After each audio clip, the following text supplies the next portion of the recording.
বেলেঘাটার ছবিটা দেখালাম আপনাদের, সেখানে বিজেপির মণ্ডল সভাপতির ওপর হামলা। আর এবার দেখাবো কাশীপুরে, সেখানে বিজেপি কর্মীর বাইকে আগুন ধরিয়ে দেওয়া হয়। শুধু বিজেপি কর্মী নয়, তার ভাইয়ের বাইকেও কিন্তু আগুন ধরিয়ে দেওয়া হয়। সম্পূর্ণ অভিযোগ তুলছে বিজেপি রাজ্যের শাসক দল তৃণমূল কংগ্রেসের বিরুদ্ধে।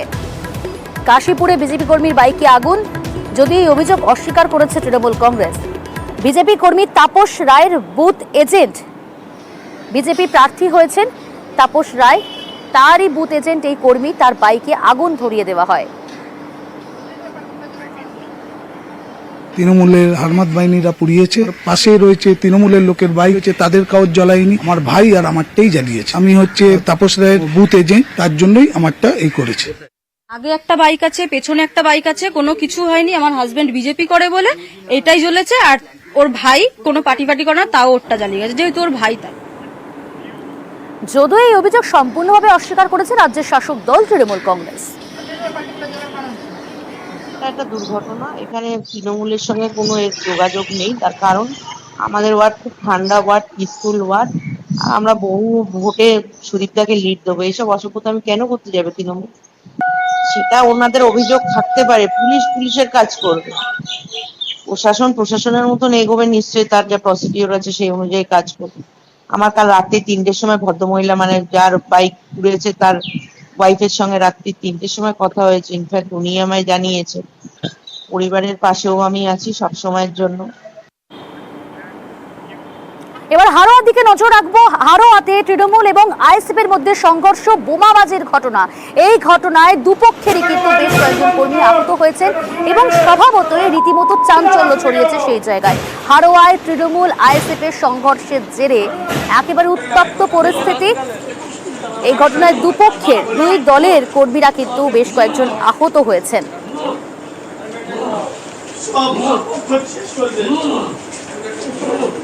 আইএসএফের আমি ওপারের অবজারভার 4টে অঞ্চলের ছোটো ভাইজান আসবে ওপারে, সেটা আলোচনা করেছি যে আমাদের একটা পারমিশন হয়ে গেছে। করে আমরা বাড়ি যাব, হঠাৎ ফোন এলো যে বাড়ি ঢুকিনি, তোদের প্রচুর একটা মারধর করবে রাস্তা। আমরা এপারেই রয়ে গেছি। তারপরে কি করলো, আমাদের যখন না পেয়েছে বাড়ি গিয়ে 7 থেকে 8 জনের বাড়ি তছরূপ করেছে। যা করেছে সব খালেকের নেতৃত্বে।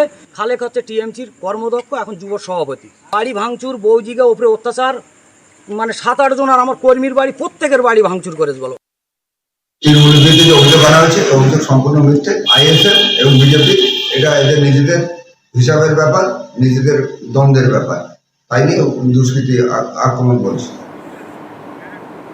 এদিকে খড়গপুরে বিজেপি কর্মীকে মারধর করার জন্য বিজেপি নেতাই গ্রেপ্তার হলেন।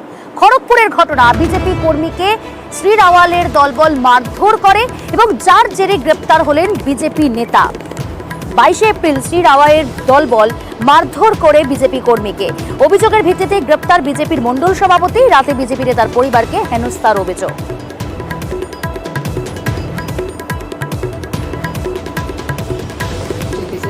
है, हम बोले कि नहीं है। तो बोले कि नहीं, दरवाज़ा खोलिए, हम लोग घुसेंगे। मैं बोले कि हम लोग 2 लेडीज़ है घर में, आप लोग कैसे घुसेंगे? बोले से बोल रहे नहीं, हम लोग तो लेडीज़ पुलिस है, हम लोग जाएंगे। हम बोले कि नहीं, जो भी है आप सुबह आइए, सुबह लेके जाइए, जो भी है बात करिए सुबह, अभी कुछ नहीं। रात होगी, हम लोग को सोने दीजिए। मेरी मम्मी का भी तबीयत ठीक नहीं, मेरा भी तबीयत ठीक नहीं है। बोलने पर भी नहीं सुन के दीवार को कूद के आके हम लोग का बाहर का गेट तोड़े, घर का दोनों तरफ का गेट तोड़ के घर का अंदर घुस के उसको उठा के लेके गए। किस लिए लेके गए हम लोग अभी तक कुछ भी नहीं मालूम। पूरा गुंडागर्दी करके किया, पूरा घर का सारा चारों तरफ जितना दरवाजा है, खिड़की है, सबको मारा गया, पीटा गया। हम लोग बोल गए सुबह आइए, सुबह आइए। रात हो गया, 12:30 बज गया। लेडीज पुलिस होने से क्या हो गया? क्यों घुसेंगे? क्या আর এদিকে উলুবেড়িয়ায় বিজেপি নেতার বাড়ি লক্ষ্য করে বোমাবাজির ঘটনা। এই অভিযোগ তৃণমূলের বিরুদ্ধে, যদিও সেই অভিযোগ সম্পূর্ণভাবে অস্বীকার রাজ্যের শাসক দলের। উলুবেড়িয়ায় বিজেপি নেতার বাড়ি লক্ষ্য করে বোমাবাজির ঘটনা, একের পর এক বোমা ছোড়া হয় এমনটাই অভিযোগ করা হচ্ছে এবং এই অভিযোগ সম্পূর্ণভাবে তৃণমূলের বিরুদ্ধেই তুলছে বিজেপি, যদিও বোমাবাজির অভিযোগ অস্বীকার তৃণমূলের। উলুবেড়িয়ার রামচন্দ্রপুর এলাকার ঘটনা। পেটে যাওয়ার পরে হঠাৎ কালকে রাত্রে 1:45-এ এরকম আমার ঘরে বম মারে। আমি আমার স্ত্রী ওই ঘরেই ছিলাম। 2টো বম মেরেছে। কতজন ছিল? বাইক নিয়েছিল? ওরা বাইক নিয়ে আসেন, হেঁটেই এসছে 5-6 জনের মতো এরকম। আর ওরা 5-6 জন এইখানে ছিল। পিছনে অনেক লোক ছিল। আগেও আপনাকে হুমকি দিয়েছিল? আগে আমাকে প্রচুর হুমকি দিয়েছিল। আপনাকে হুমকি দিচ্ছিল কেন? আমি বিজেপি করি বলে। আমরা কোনোদিন কোনো মানে অশান্তির পক্ষে নয়, অশান্তির বিপক্ষে। সত্যমান যেটা কালকে সত্যমানের বাড়িতে বম পড়েছে অভিযোগ করেছে, ওনারা নিজেরাই নিজেদের বাড়িতে বম মেরে ওনারা তৃণমূলকে একটা দোষারোপ করার চেষ্টা করছে। এদিকে ভোট পরবর্তী অশান্তি আরামবাগের খানাকুলে।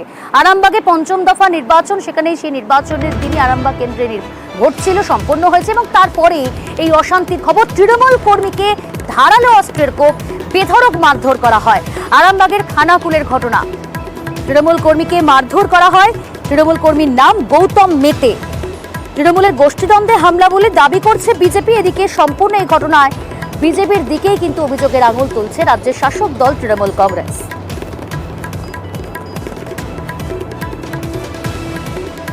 ভোটটা শেষ হয়ে যাওয়ার পরই ওরা কাল সন্ধ্যে থেকে আমার গৌতম মেটে আমাদের তৃণমূল কংগ্রেসের অ্যাক্টিভ সৈনিক, তো আজকে ওনার মেয়ের খুব শরীর অসুস্থ, তো ওনার বন্ধুকে নিয়ে ওনার মেয়ের ওষুধ কিনতে এসেছিল। যেই বাড়ি থেকে বেরিয়েছে, বাড়ির একটুখানি ঢালা রাস্তার একটুখানি 5-2 মিনিট যাওয়ার পরই ওকে জোনা দশেক ছেলে একদম রড বাঁশ হেঁসো কাটারি দিয়ে একদম এলো পাতারি মারধর করে।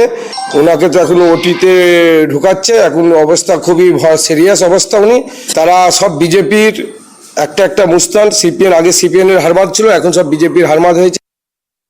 তৃণমূল কংগ্রেসের দীর্ঘদিন অত্যাচার চলেছে, এখন ওখানে দুটো গ্রুপ হয়ে গেছে, নবী আর সাকিম। তো রাস্তায় যেই জায়গা পাচ্ছে ঠেঙাচ্ছে, এলাকা দখলের লড়াই। সাধারণ মানুষ বিতঃসদ্য হয়ে গেছে। সাধারণ মানুষ এবারে ভোটে বিজেপির উপরই ভরসা রেখেছে। তো সেখানে এরা এখনও ওই নিজেদের দাদাগিরি চালিয়ে যাচ্ছে। তো এই আহত হচ্ছে কিছু সাধারণ মানুষ, এর সঙ্গে বিজেপি কোনো যোগসাজ। আরো একটা চাঞ্চল্যকর খবরের দিকে নজর রাখবো। রোগী মৃত্যুকে কেন্দ্র করে একেবারে উত্তেজনা পরিস্থিতি অশোকনগরে। সেখানে চিকিৎসার গাফিলতির অভিযোগ মৃতের আত্মীয়দের।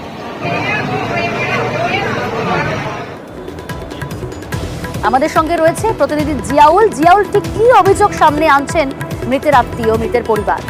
দেখো, অশোকনগরের বেড়াবেড়িয়া পঞ্চায়েতের মন্ডলপাড়া একটি বেসরকারি আশ্রমে সেখানে এক চিকিৎসার গাফিলতিতে মৃত্যু হয় এক গর্ভবতী মায়ের। অর্থাৎ 2 দিন আগে ভর্তি হয়, তারপরে একটি সন্তান জন্ম দেয়। তারপরে কিন্তু ডাক্তার আশ্রম কর্তৃপক্ষকে বলা হয় যে সুস্থ আছে মা এবং বাচ্চা, কিন্তু তার ঘন্টা খানেকের মধ্যেই বলা হয় যে তার মা মারা গেছে। অর্থাৎ মায়ের মৃত্যু ঘটনার খবর পেয়ে কিন্তু তার আত্মীয় স্বজনরা তারা একেবারে বিক্ষোভ দেখায়। না, আশ্রমের সামনে একটাই দাবি, চিকিৎসা গাফিলতিতেই মৃত্যু হয়েছে তাদের অর্থাৎ রোগীর, এবং তা নিয়েই একেবারে ভাঙচুরের অবস্থা। এবং সেই সময় অশোকনগর থানা পুলিশ ছিল, পুলিশের সঙ্গে রীতিমতো অস্ত্রশস্ত্র।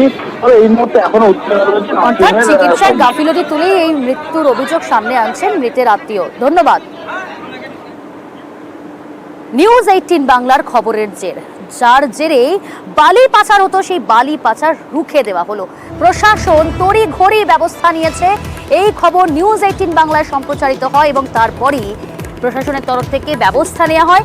চোপড়ার ঘটনা, সেখানে ইতিমধ্যেই গত 4 দিনে 17টি বালি বোঝাই লরি এবং ডাম্পার আটক করল চোপড়া থানার পুলিশ।